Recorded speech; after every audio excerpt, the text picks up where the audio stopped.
हुकूमत कहती है हमारे पास जहर खाने के लिए पैसे नहीं है। काश सिर्फ जहर खाने के पैसे इनको मिल जाएं तो अवाम को इनसे निजात मिल जाए। मिस्टर चेयरमैन, जहर खाने के पैसे तो नहीं है, लेकिन बैरून मुल्क दौरे हो रहे हैं। जहर खाने के पैसे कहते नहीं है, लेकिन 1 दर्जन अखबारात में आधे सफे के इश्तिहारात दे रहे हैं। मैं पूछना चाहता हूं ये जो अखबारात में जाती तशहीर के इश्तिहारात दे रहे हैं, ये आपके बाप का पैसा है या कौम का पैसा है? मिस्टर चेयरमैन, वजीर आजम कहते थे कि अगर मैंने महंगाई खत्म नहीं की और अरजानी नहीं लाया तो मैं कपड़े बेचूंगा। मैं वजीर आजम से कहता हूं, वजीर आजम साहब, अगर यह सूरत हाल रही तो कपड़े बेचने की जरूरत नहीं पड़ेगी, लोग आकर खुद तुम्हारे कपड़े नोचेंगे। मिस्टर चेयरमैन, बिजली, पेट्रोल, डीजल की कीमतें 400 की कीमतें इससे जुड़ी हुई है जो गरीब आवाम इस्तेमाल कर रहे हैं। इसकी वजह से आज एक सैलाब है और महंगाई का एक तूफान है और आवाम जो है वो तकलीफ में है। इन्होंने मुल्क की खुद मुख्तारी को IMF के पास गिरवी रख दिया। जब जरूरत ये IMF के अहकामात थे। IMF के अहकामात की वजह से इन्होंने सब्सिडीज खत्म की है। IMF के पास पाकिस्तान की आजादी को गिरवी रख दिया। आज IMF के लिए पाकिस्तान के अवाम को वो नचोड़ रहे हैं और पाकिस्तान के अवाम के ऊपर महंगाई का, बिजली का, पेट्रोल और डीजल के उसके बम जो हैं वो गिरा रहे हैं। मिस्टर चेयरमैन, मुझे अफसोस तो इस बात का है कि हुकूमत जो है वो अपने मराद खत्म नहीं कर रही, अपने प्रोटोकॉल कल्चर खत्म नहीं कर रही, करप्शन के ऊपर हाथ नहीं डाल रही और सारा बोझ जो है वो अवाम के ऊपर मुंतकिल कर रही है। एक तरफ तो ये सूरत हाल है, दूसरी तरफ हमारे जजेस, हमारे जर्नल, हमारे MPs, MNs, हमारे सेनेटर्स, हमारे हुकूमती वज़रा, ख्वाह वो सूबों में है या वफाक में है, बड़े पैमाने पर मुफ्त पेट्रोल इस्तेमाल कर रहे हैं और सरकारी खजाने से, कौम के पैसे से वो अयाशियां कर रहे हैं। इसलिए अगर आप कौम के ऊपर बोझ डाल रहे हैं, कौम के ऊपर महंगाई का बम गिरा रहे हैं, साहब की तकरीर सुने, महंगाई का बम गिरा रहे हैं, तो ये जो इलीट तबका है, ये जो अशराफिया के नाम पर बदमाशियां है, इनके ऊपर भी बोझ डाले।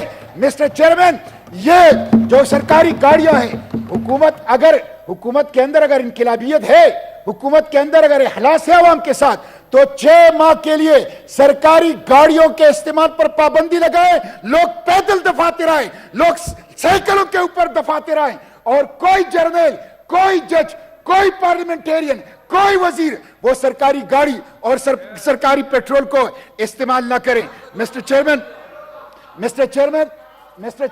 प्लीज मेरी आप लोगों से भी गुजारिश है, माहौल खराब ना करें प्लीज। मिस्टर चेयरमैन, मैं इस हुकूमत से कहता हूं, PDM की हुकूमत से कहता हूं, ये कहते हैं कि ये गुज़िश्ता हुकूमत ने मुआहिदे किए हैं। ठीक है, गुज़िश्ता हुकूमत ने मुआहिदे किए हैं। ये कहते हैं कि गुज़िश्ता हुकूमत ने मईशत का बैंड बजा दिया। ठीक है, गुज़िश्ता हुकूमत ने मईशत को ठीक नहीं किया, मईशत का बेड़ा गर्क कर दिया, लेकिन अगर ये सब कुछ आपको पता था तो आपने क्यों हुकूमत ली? आप क्यों हुकूमत के अंदर आए? अगर आप बिजली और आप पेट्रोल और आप डीजल और आप उसको सस्ता नहीं कर सकते, आप महंगाई को खत्म नहीं कर सकते, तो आपको किसने कहा था कि पंगा ले? आपको किसने कहा था कि हुकूमत ले? इसलिए मिस्टर चेयरमैन, अब इससे काम नहीं चलेगा, बहानों से काम नहीं चलेगा। कौम गुस्से में है, कौम के आंखों में खून उतर आया है। एक तरफ ये अशराफिया के, वज़रा के अय्याशियां देख रहे हैं, प्रोटोकॉल कल्चर देख रहे हैं, बैरूनी दौरे देख रहे हैं, एक सफे के इश्तिहारात देख रहे हैं, दूसरी तरफ बिजली नहीं है, पेट्रोल और डीजल की वजह से तूफान है। आवाम गैज़ व गज़ब का शिकार है। डरो उस दिन से जब ये भूखे, जब ये नंगे, जब ये महंगाई के मारे अवाम तुम्हारे मोहल्लात का रुख करेंगे, तुम्हें मोहल्लात के अंदर बना नहीं मिलेगा। Thank you sir. Honourable minister, ये कौन सा तरीका है? डॉक्टर साहब, आप बात करते, फैसल मैन इस तरफ हो जाए प्लीज, इधर। कौन सा तरीका है यार? आप बात करने का मौका दे हमें। खुद बात कर, आप बात करें। मुश्ताक साहब आप बात करें। बात है, आप लोगों ने भी कीमतें बढ़ाई है, बात करें। कीमतें बढ़ाई है। मुश्ताक साहब बात करें। अब आप मिस्टर चेयरमैन इनको बैठाएं। अपने निश्चित स्टॉप पे चलें प्लीज। आप मुझे बात करने का मौका दे। अपोजिशन बात करने का मौका दे। डॉक्टर वसीम करने का मौका दे हमें। Leader of the opposition please. Opposition हमें बात करने का मौका दे। अपोजिशन बात करने का मौका दे हमें। ये गलत बात है। ये फैसल साहब को बाहर निकाले प्लीज। आप गलत बात कर। अभी मैं निकाल। चलो फैसल साहब चले। मौका दे हमें। फैसल फैसल साहब ये गलत बात है। प्लीज अपने निश्चित स्टॉप पे चले जाए, एहतजाज करें। आप लोगों ने भी। डॉक्टर साहब, डॉक्टर शहजाद वसीम साहब, आप बात कर। शिबली साहब, मैं डॉक्टर शिबली साहब, डॉक्टर शहजाद वसीम साहब, शिबली साहब आप अपने निश्चित स्टॉप पे, अपने निश्चित डॉक्टर स्टॉप पे शहजाद साहब इस साइड पे आ जाए। आप बात इधर करने का करें, मौका इधर दें करें। हमें। आप खड़े, आप यहाँ खड़े। सर ये मुश्ताक साहब को तो सुने। आहिस्ता आहिस्ता आप लोग आगे आ जाए, इनको इधर ले जाएंगे। चले अपने निश्चित स्टॉप पे। सर इन्हें तो बात करने का मौका देना। सर डॉक्टर साहब, डॉक्टर साहब, हमारे मुश्ताक साहब अपनी बारी सर उन्होंने ले ली इनकी बारी। ये कौन सा डॉक्टर साहब सर ये कैसे सर शोर में कैसे बात कर रहे आप बात करने का मौका दे हमें। बोलो कैसे बोले तुम लोग शोर छोड़ ये- के तो बोलो रहे। ये मिस्टर चेयरमैन, फैसल मैं सस्पेंड करने लगा हूं मेंबरान को, मैं बता दूं आज। फिर अपने निश्चित स्टॉप पे चले। मिस्टर चेयरमैन मैं बात करूं।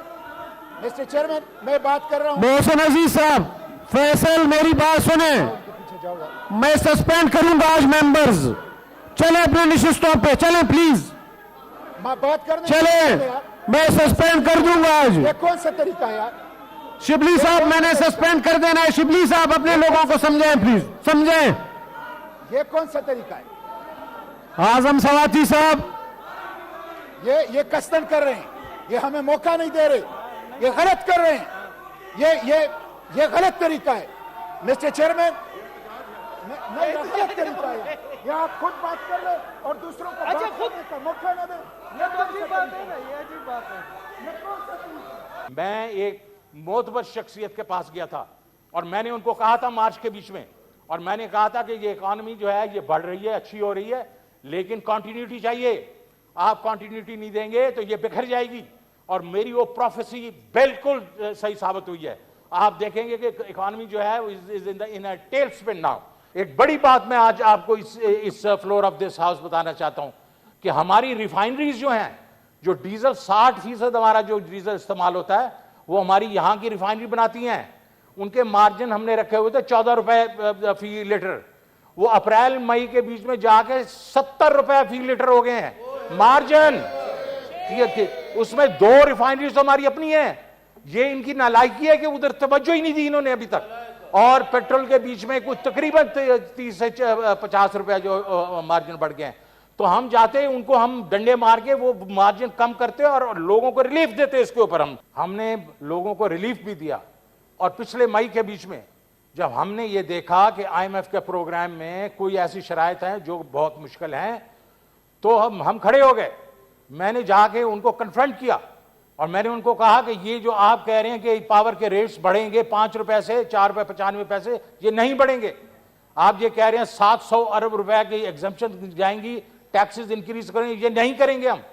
और उसके ऊपर 6 महीने में लगा रहा उनके साथ, लेकिन खड़े रहे उनके सामने और उनको कहा कि ये चीजें जब तक आप इसको ठीक नहीं करेंगे, हम इसके ऊपर हम आपका 6 ट्रांच नहीं साइन करेंगे। लेकिन उन्होंने हमारी बात मानी क्योंकि हम खड़े रहे इसके ऊपर। लेकिन चेयरमैन साहब, कल 2 चीजें जो हुई हैं, और बल्कि तीसरी भी हुई है मूडीज वाली, उसको मैं इस वक्त टच करता हूं, लेकिन 2 चीजें हुई हैं। एक जो है पेट्रोल की प्राइस, जिस तरह साहब ने कहा कि बॉम्ब मार दिया इन्होंने और 30 रुपए पेट्रोल 24 रुपए डीजल बढ़ा दिया और 47% पावर का बेस रेट बढ़ा दिया। तो ये जो चीजें हैं, ये जो है ये आईएमएफ की कंडीशनैलिटी की वजह से कर रहे हैं। ये अगर कर रहे हैं तो क्यों कर रहे हैं? मैं अपनी फिलॉसफी आपको बताता हूं। पीटीआई की फिलॉसफी ये थी कि हमने आम आदमी पे वो नहीं बोझ नहीं डालना। आगा साहब ने बड़ी अच्छी तरीके से डिस्क्राइब कर दिया है कि हमने 466 बिलियन एक साइड पे रखा और फिर हमने ये कहा कि हम आगे जाके इसके दौरान ये जो जून से पहले पहले हम रूस के पास हम गए थे, रूस से हम लोग मुआहिदा करते और रूस के साथ हम सस्ता तेल लेते उनसे, उसके बाद हम टारगेटेड सब्सिडी पे जाते, छोटे लोगों को हम प्रोटेक्ट करते और फिर